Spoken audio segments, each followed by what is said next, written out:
నమస్కారం సార్. నమస్కారం. సో, ఇప్పుడెలా ఉంది బంగారం, పసిడి ధరలు ఎలా పలుకుతున్నాయి? అసలు పెరుగుతుందా? ఏమన్నా కనికరించి కొంచెమన్నా తగ్గే అవకాశం ఏమన్నా ఉందా? వెండి పెరగ రేట్లు కూడా అసలు ఆకాశాన్ని అంటుతున్నట్టుగా కనిపిస్తున్నాయి సార్. పెరగడానికి ముఖ్యమైన కారణం మీరే మహిళలు. అమ్మ బాబోయ్! మరి మా ఇన్వెస్ట్‌మెంట్ సేవింగ్స్ అవి.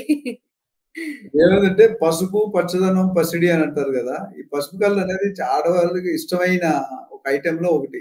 నేను అవును. జనరల్‌గా చెప్తాను. బట్టలు, పువ్వులు, నగలంటే ఆడవాళ్ళకి అత్యంత ప్రేమ. హ్మ్. అత్యంత ఇష్టం. ఈ 3 మిగతావి ఏవి లేకపోయినా పర్లేదు. ఈ 3 లేకపోతే మాత్రం కష్టం హస్బెండ్‌తో కాపురం చేయడం. ఇవ్వకపోతే హ్మ్. కష్టం. ఈ వీడియోలు చూసాక నాకు కూడా ఇంట్లో నాకే అందరికీ చెప్తాను. నాకెప్పుడు కొంటున్నారని అంటుంది మా మేడం. కొనివ్వాలి మరి మీరు. మళ్ళీ రేట్లు సో, పెరిగిపోతున్నాయి. గోల్డ్ అనేది మన ఫ్యాక్ట్ ఏంటమ్మా? We are one of the highest consumers of gold in entire world. Hmm. వేల టన్నులు, వందల టన్నులు కాదు, వేల టన్నులు సంవత్సరానికి. హ్మ్. పంజగుట్ట అని ఒక ఏరియా ఉంది మన దగ్గర. అక్కడే 150 షాపులు, 100 షాపులు ఉన్నాయి. గోల్డ్ షాపులని మీరు చూసుంటారు. అవునవునండి. మీ మొత్తం ఆఫీస్ స్ట్రీట్ పక్కనే. స్ట్రీట్. మీ ఆఫీస్ పక్కనే పంజగుట్ట. సో, అవును. అయితే నేను గత 6 నెలలుగా ట్రంప్ గారు ప్రెసిడెంట్ అయిన దగ్గర నుండి గోల్డ్ మీద మనం అంతకుముందు మాట్లాడిన దాదాపు 100 వీడియోలు చేశాను మిగతా ఛానల్స్‌లో. గోల్డ్ ఎట్లా అయిందంటే 60,000, 65,000 స్టార్ట్ చేసాం. ఈ అవును. రోజు 1,15,000 అయింది తులం. నాకు బాబోయ్! గుర్తుంది 93, 94లో ఒక హ్మ్. వరలక్ష్మి వ్రతంకి 1 గ్రామ్ కాయిన్ కొనుక్కుంటాం కదా! హ్మ్. 1 గ్రామ్ కాయిన్ రూ. 500 కొనేవాడిని. అమ్మ! ఇప్పుడు మొన్న 500. 12,000 కొన్నాం తనిష్క్‌లో. హ్మ్. రూ. 500 12,000 అయింది. Imagine where it has gone. అదే కదా! సో, ఇది ఇప్పుడు రాను రాను గత నెల, 2 నెలల్లో విపరీతంగా పెరిగింది. నేను చెప్తున్నాను 6 నెలలు బట్టి 1,00,000 టచ్ అవుద్దని. నేను అలా చెప్పిన 2 నెలల ముందే టచ్ అయిపోయింది. 1,00,000 ఎప్పుడో దాటిపోయింది. ఇప్పుడు స్టాండ్ బేస్ ఏంటి 1,00,000 అయిపోయింది. ఇప్పుడు 1,16,000, 1,15,000 ఉంది. ఒక రూ. 1,000 ఇటు అటు. 1,00,000కి తగ్గే సూచన లేదు. 1,50,000 దాకా వెళ్ళే సూచనలు బాగా కనిపిస్తున్నాయి. 24 క్యారెట్. 22 క్యారెట్ అయితే మేబీ 1,03,000, 1,05,000, 10, 12,000 తేడా ఉంటుంది. 18 క్యారెట్ అయితే 90,000 ఎంతో ఉంది. ఇప్పుడు హ్మ్. డిఫరెంట్ క్యారెట్‌లు బంగారం వస్తుంది ఇప్పుడు. 20 క్యారెట్స్, 30 క్యారెట్స్, 40 ఎందుకంటే అందరూ డబ్బులున్నోళ్ళు వాళ్ళు కూడా బంగారం ఉంది కాబట్టి కొద్దిగా క్యారెట్ ప్యూరిటీ తక్కువైంది కూడా కొనుక్కోవాలి గవర్నమెంట్ ఇంట్రొడ్యూస్ చేస్తుంది. అదేవిధంగా అవును. అనుగుణంగా వెండి 1,48,000కి వెళ్ళింది. 1,48,000, 1,40,000 ఎప్పుడు కూడా గోల్డ్ 10 గ్రాములు, వెండి 10 కేజీ అంటే కేజీకి రేట్ ఎప్పుడు తక్కువ ఉండేది. 10% తక్కువ. కానీ ఈరోజు 1,16,000 బదులు 1,48,000 ఉంది. గోల్డ్ 1,16,000 10 గ్రాములు ఒక కేజీ సిల్వర్ 1,28,000 1,48,000 అయింది. హ్మ్. ఫ్యూచర్‌లో అది ఇలాగ పెరిగితే 2,00,000 దాకా వెళ్తది. కొనుక్కునేవాళ్ళు నేను ఆల్వేస్ చెప్తాను. ఒక 100 గజాల జాగా ఒక అర కేజీ బంగారం ఇంట్లో ఉండాలి ఎప్పుడు కూడా. హ్మ్. సిల్వర్ ఒక కేజీ సిల్వర్, ఒక అర కేజీ గోల్డ్, ఒక 100, 200 గజాలు యార్డ్. ఈ 3 ఉంటే లైఫ్‌లో హ్యాపీ బతికేస్తాం. కరెక్ట్. జనరల్ అనాలిసిస్ మీరు 40 సంవత్సరాలు ఏజ్ ఉంటే 40,00,000 మీకు నెట్ బ్యాలెన్స్ ఉండాలి బ్యాంక్‌లో. లేకపోతే you are not done your job పర్ఫెక్ట్‌లీ. హ్మ్. నా కొటేషన్ ఏంటంటే 5 సాల్ కామ్ కరో, 50 సాల్ ఆరామ్ కరో. So, right. అయితే దీనికి రీజన్ మీకు 2 పాయింట్లు చెప్పి క్లోజ్ చేద్దాం. అసలు ఎందుకు పెరుగుతుంది? గోల్డ్ హ్మ్. ఎప్పుడు పెరుగుతది? ఎప్పుడు తగ్గిపోతది? లా ఏంటంటే when demand is more, supply is less, rate will go. When supply is more, demand is less, rate will come down. అవునా? అవును. కానీ ఆ సప్లై రెండోది మోర్ ఎప్పుడు తగ్గినట్టుగా అంతగా కనిపించలేదు సార్ మాకు. ఇవన్నీ ట్రెమెండస్. లేదండి. గత 6 నెలలు తీసిన అంతకుముందు చూడండి ఎంతుంది 60,000, 70,000 చాలా రోజులుంది. మనకి కరోనా టైంలో అవును. 60,000 కాకపోతే మీరంటున్నారుగా 1994లో 500కి కొన్నాం. అంటే స్టిల్ ఇంక్రీజింగే తప్ప ఒక్కసారన్నా డౌన్ ఫాల్ కంప్లీట్‌గా ఇప్పుడు 60,000 ఉన్నప్పుడు ఎప్పుడైనా ఒకసారి ఓ 20,000కి వచ్చిందా గోల్డ్? అంత డ్రాస్టిక్ రాదమ్మా. చేంజ్ ద అయితే డిఫరెన్స్ క్యాన్ బి 10, 15% అంతకంటే వేరియేషన్ ఉండదు. ఓకే. సో, అందుకని అంతకన్నా రియల్ తగ్గడం estate investment will be two high. Real estate పెరగడం గాని, తగ్గడం. గోల్డ్‌లో అప్పుడప్పుడు తగ్గుతది. హ్మ్. రియల్ ఎస్టేట్ ఎప్పుడు తగ్గదు. కరెక్ట్ కొనుక్కుంటే. సో, అవును. ఇక్కడ మెయిన్ యుద్ధాలు ఒక రీజన్ అండి. యుద్ధాలయినప్పుడు రెవెన్యూ జనరేట్ అవుతుంది. ఇప్పుడు ఏదైనా కొన్ని కంట్రీలు ఓన్లీ టూరిజం మీద బతుకుతాయి. సింగపూర్ హ్మ్. గాని, మలేషియా గాని, థాయిలాండ్ గాని ఇవన్నీ కూడా ఓన్లీ టూరిజం. యుద్ధాలు అవుతున్న టూరిజంకెళ్తారా? ఎళ్లరెవరు.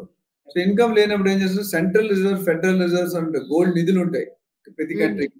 ఆ నిధుల్ని రిలీజ్ చేస్తారు. 1000 టన్నులు, 2000 టన్నులు. రిలీజ్ చేసినప్పుడు రేట్ కూడా తగ్గుతది. అది ఎప్పుడైతే అయిపోయిందో రేట్ పెరుగుతది. తర్వాత అచ్చా! Bank repo rate, bank interest rates, world economy, ఇవన్నీ కూడా యుఎస్ ఎకానమీ మీద డిపెండ్ అయి ఉంటాయి. అదేవిధంగా ఎందుకు పెరుగుతుందంటే ఇంతకుముందు సిల్వర్ ని పూజ సామాన్ల కింద వాడుకునేవారు. పళ్ళాలు, గంటలు, ప్రమిదలు అవన్నీ. ఇప్పుడు ఇన్వెస్ట్మెంట్ ఇండస్ట్రీలో వాడుతున్నారు, అందుకని డిమాండ్ పెరిగింది. అదేవిధంగా గోల్డ్ ని అంతకుముందు ఆర్నమెంట్ గా వెతికారు, గోల్డ్ ని కూడా ఇప్పుడు ఇన్వెస్ట్మెంట్ రూపంలో పెట్టేశారు. మీకు అర్థమవుతుందా? చాలా మంది లేడీస్ ఎక్స్చేంజ్ చేస్తారు, ఎక్స్చేంజ్ చేస్తే మీకు 25% లాసే. మీకు 100% ఇస్తున్నా 100% కాదు. కరువు అని తీసేస్తారు, అదేదో హాల్ మార్క్ అంటున్నారు. అయినా కూడా మళ్ళీ హాల్ మార్క్ తో ఉంది కదా అని అది వేరు మేడం అని చెప్పి మళ్ళీ తీస్తాడు 5% 10%. మీకు ఎక్స్చేంజ్ చేస్తానంటే 25 to 30% మీకు లాస్ అయిందని అర్థం. మరి ఎలా అది గోల్డ్ మెడలో వేసుకొని ఏం చేస్తాం? ఎప్పుడైనా బాగా అవసరం ఉన్నప్పుడు గోల్డ్ ఎక్స్చేంజ్ చేయడమో లేకపోతే తీసేయడమో ఉంటుంది కదా. అంటే అది ఎట్లా ఉంటుంది అంటే మీకు చాలా మంది తెలుసుకున్న టెక్నిక్, గోల్డ్ స్కీమ్ లను పెట్టి అదొక స్కీమ్ లా స్కామ్ లా మాట్లాడాలి. ఎప్పుడైనా మళ్ళీ మాట్లాడాలి. Gold every scheme is running to be scam. True. ఇప్పుడు ఫర్ ఎగ్జాంపుల్ మీరు గోల్డ్ స్కీమ్ పెడతారు, గోల్డ్ స్కీమ్ పెడితే మీరు ఏమంటే 11 నెలలు కడితే 12వ నెల ఫ్రీ అంటే ఇన్స్టాల్మెంట్ కట్టక్కర్లేదని. అంటే మీకు ₹1,00,000 గోల్డ్ ఉంది, ఆ గోల్డ్ కొనుక్కుంటే ఆయన దగ్గరే కొనుక్కోవాలి. ఆయన దగ్గర డిజైన్ నచ్చకపోతే మీరు మార్చలేరు, డబ్బులు అయితే ఇవ్వడు. హాల్ మార్క్ బంగారం ఉండకపోవచ్చు, బిఏఎస్ ఉండకపోవచ్చు, లేదా ఓల్డ్ స్టాక్ అయి ఉండొచ్చు, ఓల్డ్ డిజైన్ అయి ఉండొచ్చు, లేదా కంపెనీ ఉంచవచ్చు మూసేయవచ్చు, క్వాలిటీ ఇవ్వచ్చు ఇవ్వకపోవచ్చు. నా దగ్గర లేదు డిజైన్, ఆగితే ఆగి లేదా మానే అంటాడు. ఇవన్నీ స్కీమ్ అంటే గుర్తొచ్చింది సార్, ఎలా కట్టిస్తున్నారంటే ఇవాళ సో అది 12,000 1 గ్రామ్ ఉందనుకోండి, ఆ గ్రామ్కి వాళ్ళు కడతాము. రేపు 12,500 ఉంటే దాని ధర ప్రకారం నెక్స్ట్ మంత్ పే చేయాలి. అంటే గోల్డ్ ఇవాళ ఎంత రేట్ ఉందో దాని ధర ప్రకారమే వాళ్ళు క్యాలిక్యులేట్ చేసి పక్కన పెడతారంట మనకి గోల్డ్. సో మనం ఎవ్రీ మంత్ 12,000 కడుతూ ఉంటాం. అలా 10 నెలలు కట్టిన తర్వాత మనకి కొంచెం అంటే 10వ నెలకి అది 1,16,000 లేకపోతే 17,000 1,20,000 అయింది అనుకోండి. అప్పటికి మనకి గోల్డ్ అంటే ఇప్పుడు కట్టిన దాని మీద 1% 1 గ్రామో 2 గ్రాములు ఎక్కువ వస్తుంది అని చెప్పి నమ్మిస్తున్నారు. సో అది నిజంగా వర్కౌట్ అవుతుంది అలాగా? అది కొద్దిగా డిఫరెన్స్ అమ్మా. నువ్వు చెప్పిన దానికి ఏంటంటే మీరు ఒక ఈఎంఐ ఫిక్స్ చేస్తాడు నెలకి 10,000 అని ఫర్ ఎగ్జాంపుల్. అవును 12 నెలలకి సంవత్సరం అవుతుంది, సంవత్సరానికి స్కీమ్ ఉంటుంది. 1,20,000 బదులు నువ్వు 1,10,000 కడతావు. రేట్లు ఏం పెంచడం మధ్యలో నెలకి 10,000 కడుతూ పోతావు. 11 నెలలకి 1,10,000 కడతావు, అవునా? కానీ నీకు వాల్యూ వరకు 1,20,000 ఇస్తాడు. అక్కడ ప్రాబ్లం ఎక్కడంటే ఆ 1,20,000కి ఆ రోజు ఉన్న గోల్డ్ రేట్ క్యాలిక్యులేట్ చేస్తాడు. ఈ రోజు అప్పుడు మీరు తీసుకున్నప్పుడు గోల్డ్ రేట్ ఉండదు, దాన్ని బట్టి 1,20,000 మీకు ఫిక్స్డ్ చేయడు, క్వాంటిటీ ఫిక్స్డ్. ఆ కరెంట్ రేట్ 1 ఇయర్ తర్వాత ఏ రేట్ ఉందో ఆ రేట్ లో క్యాలిక్యులేట్ చేసి గోల్డ్ ఇస్తాడు. ఒక గ్రామ్ చెప్పలేరు. ఎలా చెప్తారు?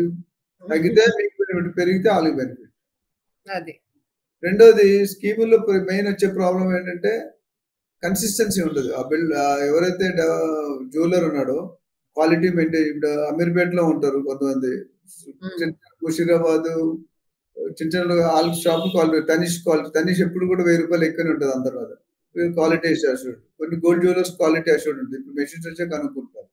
సో ఆ డిజైన్ నచ్చవు, ఆ హాల్ మార్క్ లేకపోయినా మీకు తెలియదు, బిఐఎస్ మార్క్ ఉండాలి, అది లేకపోయినా కష్టం.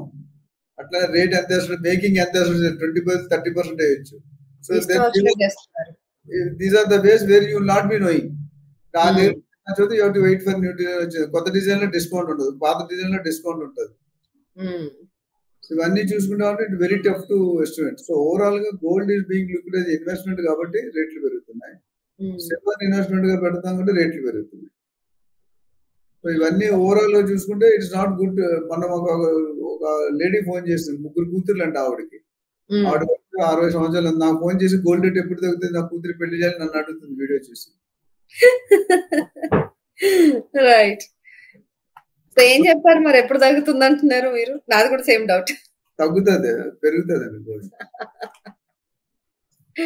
తగ్గదు ఇంకా, అసలు తగ్గే ఛాన్స్ తక్కువ ఉందండి. 1,00,000 వరకు. 1,16,000 అంటే మీరు 1,00,000 కంటే తగ్గే అవకాశాలు లేవు. కొనుక్కుంటే ఇప్పుడే కొనుక్కోవడం బెటర్. సిల్వర్ కూడా అంతేనా? సిల్వర్ ఆల్రెడీ ఇండస్ట్రీ యూసేజ్ కి పెరిగిపోయింది కదా, ఇండస్ట్రీలో వాడుతున్నారు. ఈవీ వెహికల్స్, ఎలక్ట్రికల్ వెహికల్స్ అన్నిటి కూడా సిల్వర్ వాడుతున్నారు. దానివల్ల కన్జంప్షన్, పూజ ఆర్నమెంట్స్ ఇండస్ట్రీ యూస్ వచ్చినప్పుడు ఆటోమేటిక్ బల్క్ కన్జంప్షన్. రైట్. అది కూడా తగ్గడం కష్టం. గోల్డ్‌కి పోటీగా వెళ్తుంది. గోల్డ్ మించిపోయింది ఇప్పుడు. అవును. అంటే పర్సెంటేజ్‌లో. పర్సెంటేజ్‌లో అంటే ప్రైసింగ్‌లో పెరిగిపోయింది కదా! Okay. Thank you. Thank you so much. చాలా క్లియర్‌గా ఎక్స్‌ప్లెయిన్ చేశారు. అసలు గోల్డ్ రేట్లు ఎందుకు పెరుగుతుందా అనేసి ఇన్ని రోజులు మాకు అర్థం కాలేదు. చాలా చక్కగా సింపుల్‌గా చెప్పేసినందుకు thank you so much. Thank you అమ్మ. Thank you.